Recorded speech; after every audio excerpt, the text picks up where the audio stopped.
જય માતાજી, જય દ્વારકાધીશ બધાને. જો કે તમે બધા મજામાં જશો ને, અમે પણ મજામાં જ છીએ. આજે ફરીથી તમારા બધાનું સ્વાગત છે અમારા નવા બ્લોગમાં. અને આજે મસ્ત મસ્ત નાઈ ધોઈને કમ્પ્લીટ થઈ ગયા છીએ અને કાનાની મસ્ત મસ્ત સેવા પૂજા કરી વાળી છે અને ચા ભાખરી ગરમા ગરમ પણ ખાઈ લીધા છે.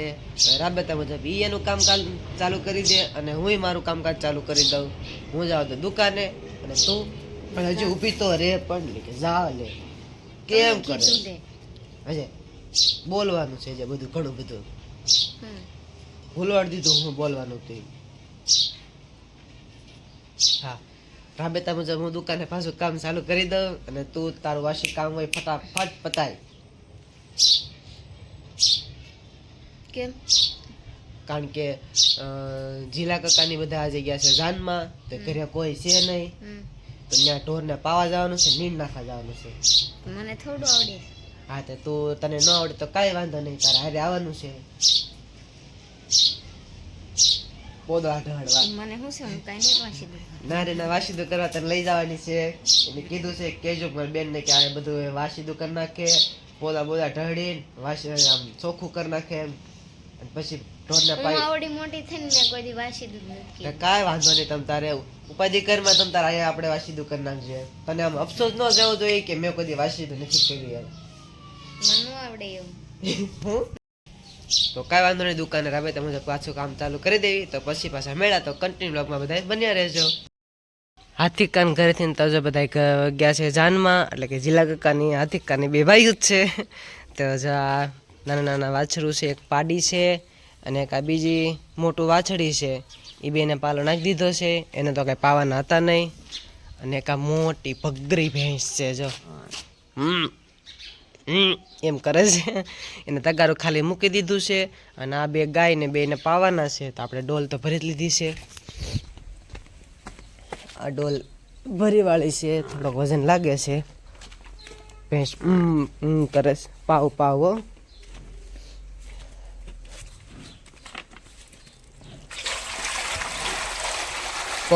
હે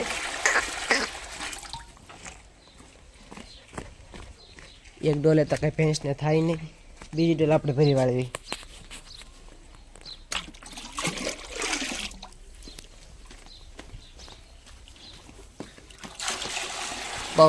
હે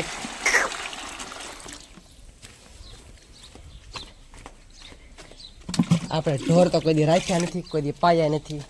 જેવું આવડે એવું કરવી, કેમ કે એ બધા જાનમાં ગયા છે. બીજું કાંઈક કામકાજ હોય તો ઠેલાઈ દેવી તો હાલે, પણ ઢોરને પાવાના નીરવાના ને એવું બધું તો ન હાલે, કારણ કે એને ખાવા જોઈએ. તો પછી ભૂખ્યા હોય સાંજે હરખું દૂધ ન કરે.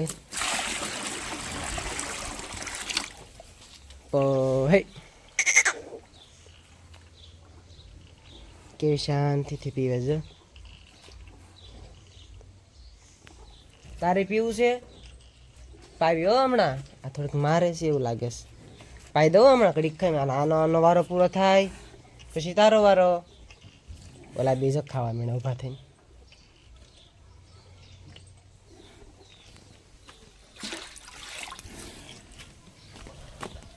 ડોલ બહુ હારી પડે છે. ઘડીક કેમેરા બંધ કરી દો, પેલા ભેંસને પાઈ દો, પછી ગાને પાઈશ.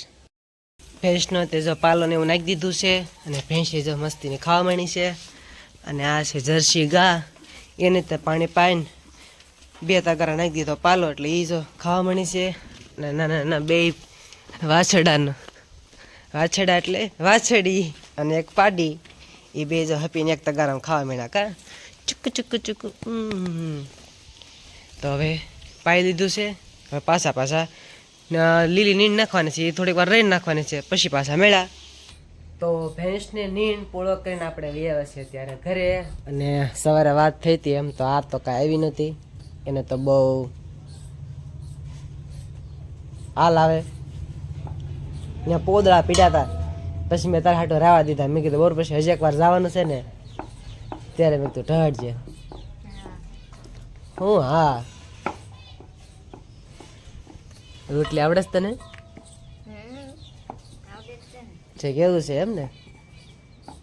તો મને લાગી ભૂખ, એટલે હું દુકાનનું શટર પાડીને સીધો ઘરે. મેં કીધું હવે કાક બેહી જ જાવ. શાક છે ને બનાવ્યું?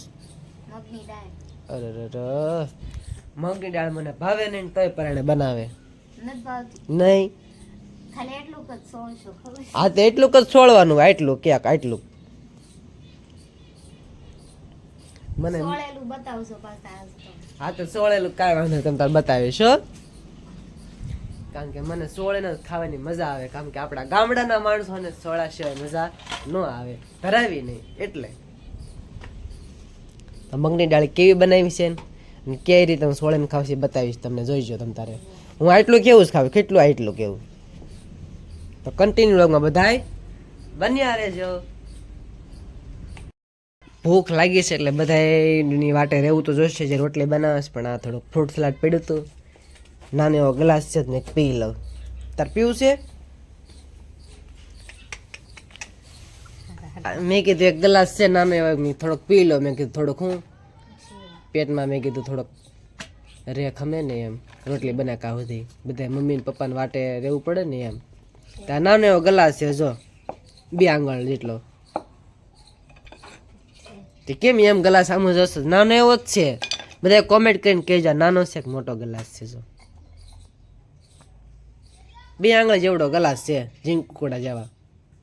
તો હું ક્યાં ખાઈ કહું છું, હું તો કદાચ તમને એમ કહીશ કે ના ના મોટો છે, તો તમને એમ થાય છે કે એમ કે મોટો. જો મમ્મી ની આવા વાડી હતી. આ લે એ આવો મહેમાન આવો.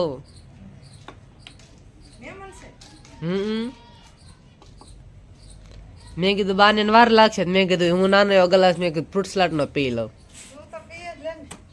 બા હાસ બોલજો, નાનો એવો ગ્લાસ જ છે ને નાનો જ પીસો, મોટો ક્યાંક વચ પીસો. તો પછી જો બા તમારો પેર વેતો છો, કેમ આવું પેરો રોજ વાડીએ. સલાખો પહેર્યો તો લગન. ઠીક. આ વાડીએથી લેવા હરગવો અને કોથમીર બધું. વાડીએ શું કરતા હતા? ઓલી બાંધતા હતા. કોને? કે ઓલી બાંધતા હતા, પણ કોને? વરિયાળી ઠેક મામાને વાડીએ ગયા હતા. વરિયાળી વાટતા હતા, પણ ત્યાંથી મામાની ઘરે વહી આવ્યા ને મેં રાય હું ડિંકલ રાય વાટવા ગઈ. ઠેક એવું હતું. ઠેક ઠેક હાલો તો પછી હવે ફ્રૂટ સલાડ પીશ કાબા. ના ના પી લે ને ભાઈ. ના ના તમે આવી ગયા છો ને પછી બધા હારે. હેલો ગાઈઝ, તો ફાઇનલી અત્યારે જમવા બેસી ગયા છીએ ને તને કેમ દાંત આવ્યા? મેં એમ કીધું હેલો ગાઈઝ એટલે દાંત આવ્યા કાબા. એ આપણે તો જેમ બોલ્યું એમ જ તે કે જો અત્યારે મસ્ત જમવા બેસી ગયા છીએ અને વાળુમાં અત્યારે શું છે બા? દેશી સરગવાનું શાક. હા કેમ દાંત આવ્યા? અને પડવાળા મારા મમ્મીએ ચૂલા ઉપર મસ્ત રોટલા કર્યા છે ગરમા ગરમ, અને ગાયનું દૂધ છે, એવું બધું જમવાનું છે અત્યારે. તો બધા જો વાળું કરવા બેસી ગયા છીએ સહ કુટુંબ. કા મમ્મી? મારા મમ્મીની ક્યાંક લગ્નમાં જવાના છે કાલ. કા મમ્મી? હા એટલે મોજમાં આવી ગયા બા. તમે નખ રંગશો ને આમ કરો તો, ના રીયા આમ આમ કરો તો પછી મનીષા ઘોડે આ કલરની આંગળી છે ને નોખી રંગજો. કાંઈ પણ મને શીશ્યું નથી. શીશ્યું નથી. આન પાસે લાડ બજ્યું છે, લઈ લેજો. એવી હવે ન હોય ને હુકાઈ ગયું. ઠીક. રાસ તો બહુ આથી કાન ઘરે ભેંસને ઢોરને પાવાઈ ગયો હતો. તો વાળું પાણી કરીને અત્યારે ફાઇનલી દુકાને વ્યવહાર છે ને દુકાને તો ઘણું બધું કામકાજ હતું, કારણ કે 2 દિવસ પછી લગ્નમાં જવાનું છે, એટલા માટે દુકાને જે કંઈ સ્ટોક પડેલો હોય એ બધું કામકાજ કરવાનું હોય છે. એટલે તો આપણે જે સીવવા મેળા હતા વાળું કરીને, અને અત્યારે વાગ્યા છે 11:15 રાઈટ. 11:15 ત્યાં છે ને મનીષભાઈ એનું કામ કરે છે, એ પણ આપણને હેલ્પ કરાવે છે. આપણને બહુ નીંદર આવે છે એટલે થોડું ઘણું આ પેન બાકી છે પૂરું કરીને પછી પાછા સૂઈ જઈશું. તો થોડુંક સવારે વહેલા જાગીને કામકાજ પૂરું કરી નાખશું. તો હવે આ સાથે આપણે આજનો વ્લોગ અહીંયા પૂરો કરીશું. અમારો વ્લોગ તમને કેવો લાગ્યો એ કોમેન્ટમાં જરૂરથી કહેજો. જો ગમી જ ગયો હોય તો લાઈક કરી દો, શેર કરી દો, અને હા કોમેન્ટ કરવાનું તો ભૂલતા જ નહીં. અને હા ચેનલમાં ન હોય તો સબસ્ક્રાઈબ કરી દો. છેલ્લે જય માતાજી, જય દ્વારકાધીશ. તો બાય બાય.